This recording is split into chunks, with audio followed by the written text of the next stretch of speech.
Welcome, it's the Mercury Move of the tournament. Tommy Sanders here with Ronnie Moore. And of course, we're talking about the tournament. This is the grand finale for 2022, the Bassmaster Elite Series. And we're talking about an angler who's made a move not just in this tournament, not just in this year, massive moves this year, but throughout his career. And we're talking about Brandon Lester. Started back in 2014, his 9th year as an Elite Series angler, and he's touched all the bases. He's done his journeyman work, and he has gotten to the top of the mountain, so to speak. I think he's only missed one classic in those 9 years. So here's a guy who has put in the time and gotten the results. He's one of those athletes and anglers that you think about that's just rock solid. You can depend on them almost every tournament, no matter what part of the country we're in. They're going to have a decent finish.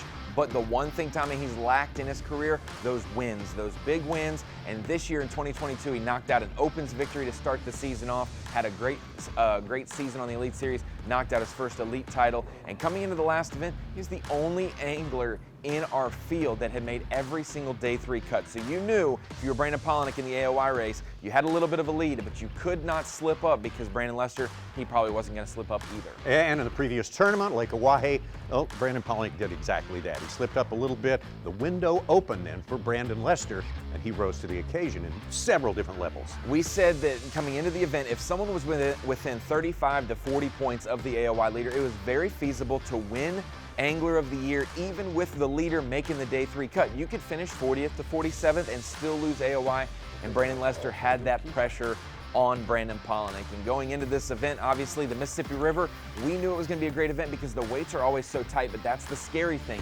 You can catch 12 pounds a day, someone else can catch 13 pounds a day, and they're over 20 spots ahead of you, and they've made up those points. So Brandon Lester, he had to keep Brandon Palaniuk on his toes going into that day 2, day 3 competition. Yeah, that dynamic was so important. Everyone catching limits, no giant game changers available in the equation, so that's what made it a real tight white knuckler there for pretty much everyone involved. And Brandon Lester starts out with a 14-13 for 12th place on day 1. That's pretty strong. Yeah, when you see someone catch 14-13 and the person they're chasing, Brandon Palaniuk, has 12 pounds and change, not too big of a difference normally, but that had him down in the 30s. It had Lester up in the teens, and that is a place, that's the gap. That's the point gap that you needed to make up.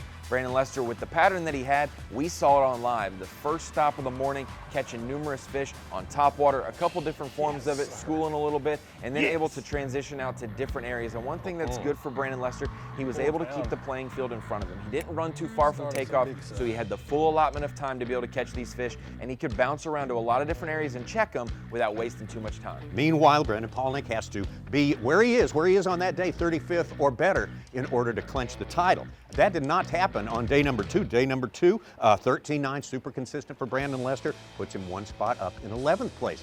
The plot thickens. You knew that now, all of a sudden, 2 days, we've now cut half the field. He has not dropped any. He has stayed in that top 12. That is a place that, hey, if he can make the top 10, Tommy, we were saying even more pressure on Brandon Palaniuk. If he slipped, we obviously know that final keeper on day 2 for Brandon Palaniuk, that pound-and-a-quarter fish, of all the big fish he's caught this year, that was the key fish to get Brandon Palaniuk into the day 3 cut. Otherwise, he may have lost his Angler of the Year lead. So Brandon Lester, all eyes were on him. If he can do well and make that final day, there could be an opening for him if Brandon Palaniuk slipped a little, but we know on day 3, Brandon Palaniuk had a great morning, but Lester did his job all week. 14-9. It goes right up into the top 10, 27th place though for Brandon Palaniuk, so that race is done with at that time. But Brandon Lester is not finished yet. He's going to fish on the final day. Yeah, Brandon Lester knew now, I can no longer finish first in Angler of the Year. It's been a great season, but I can go out and get second in Angler of the Year. All I need to do is finish 9th or better in this event, and I will do just that. Well, Tommy, he goes out and catches the biggest bag of the tournament, ends his season with an exclamation point, did it in an awesome way also with awesome frog catches. What's cool is we saw him in this area on day 1. Then we had all those storms on day 2 and day 3, made the area a little different. Day 4, it cleared back up, and boom, those topwater fish were there, and they had grown a pound or two at least before Lester caught them. Yeah, the best limit previous to that was 17-10. He catches 18-7 on this final day, including a 5-pounder. It was simply breathtaking to watch. Jumped up from 10th place into 4th place. Normally we see a bigger move, but Brian Schmidt, Chris Johnson, they had a pretty hefty lead over the rest of the top 10. And for Lester to make that move from 10th into 4th, he gained even more valuable points, kind of put a great ending to his season. He ended up losing Angler of the Year by less than 20 points, but what a great season. Didn't miss a day 3 cut. All 9 events made the top top 10 or top 47, and then also made a couple final days as well, including the final.